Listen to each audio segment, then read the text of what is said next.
Hey people, I'm back again. I want to show you how I do my banana loaf cake.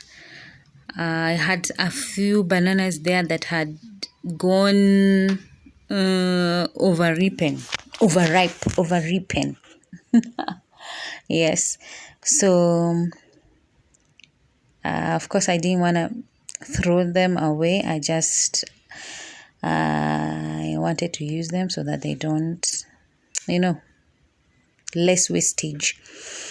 And this type of overripen bananas are like the best when it comes to making cakes or pastries that you need to bake, or just combining them with another ingredient and cooking them.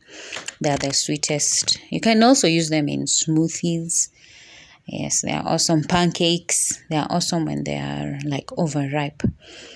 So I used my whisk there to mash and bring them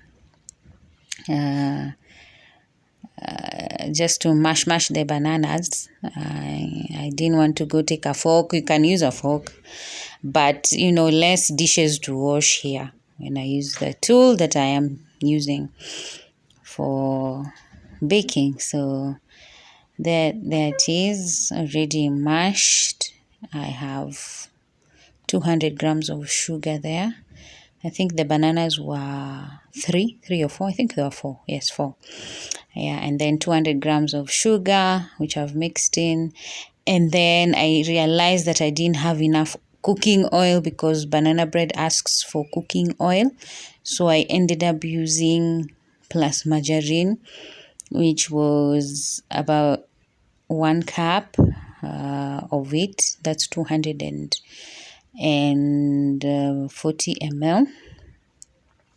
I just substituted, and then now I am adding eggs. And first, the best way to do it is to crack on a separate bowl and then place it in the batter, because that helps you check whether the egg is it's not rotten. And also, you see that canini, the eggshell that remained there you'll not find eggshells in your batter. It helps you that way. Yeah, but if you come on a Giamini, you can just do it directly, no problemo. Yeah, so mix in the eggs. I used 3 there, and then I added vanilla essence. Very, very, very important for baking. There's something with vanilla, it just brings a very nice smell, aroma to the cakes, and it can be used in it's very versatile, by the way. Even in chocolate cakes, we normally put vanilla essence or vanilla extract. Yeah, so I have 400 grams of flour there, 1 teaspoon of baking powder, and then a quarter a teaspoon of baking soda. And then I would say about a teaspoon heaped of cinnamon. And then I love adding cardamom, iliki, to my banana bread. There's something about iliki and baked goods. Very, very, very nice. Yeah. So that's me trying to mix in all the dry ingredients in the bowl so that I can have them ready for my wet ingredients. Yeah, so now I'm sifting my flour into the bowl. Excuse me. And then the idea here is just to incorporate. The whisk is not a very good tool to use when you're incorporating thick batter.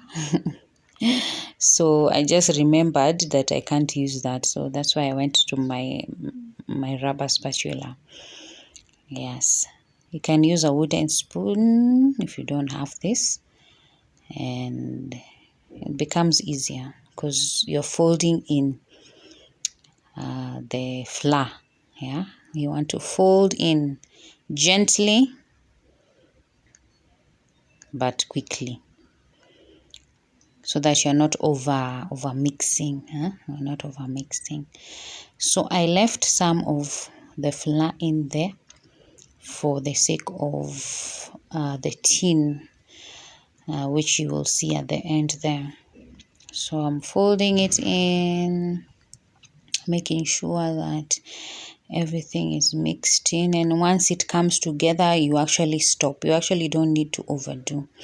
But here I realized that it was a bit too thick, so I added about a cup of milk just to loosen the batter. But yeah, and I took a bit of some time there looking for the milk. I had actually forgotten about the milk. So here I am, finally. 1 cup of milk. I mixed it in just to ensure that everything is well incorporated, and then I stopped. Yeah, with cake batter, you actually don't need to over mix. You just need to this kind of cakes, the loaf cakes and the like fruit, these ones that now use fruit, like now banana or apple cake, they're like the easiest. Zucchini, the easiest. It's just a matter of putting everything in one bowl and then baking. You don't need to over mix. You don't need to add air, what. Yeah, so I've already buttered my tin, and now I'm using the flour that I had to just spread it and coat it. It helps the butter not stick or burn. Yeah. And then now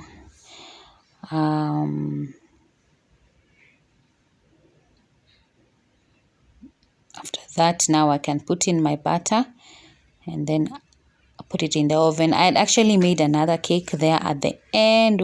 I'm sure you can see it there. I was doing it for us just to eat. It was a fruit cake, and then the banana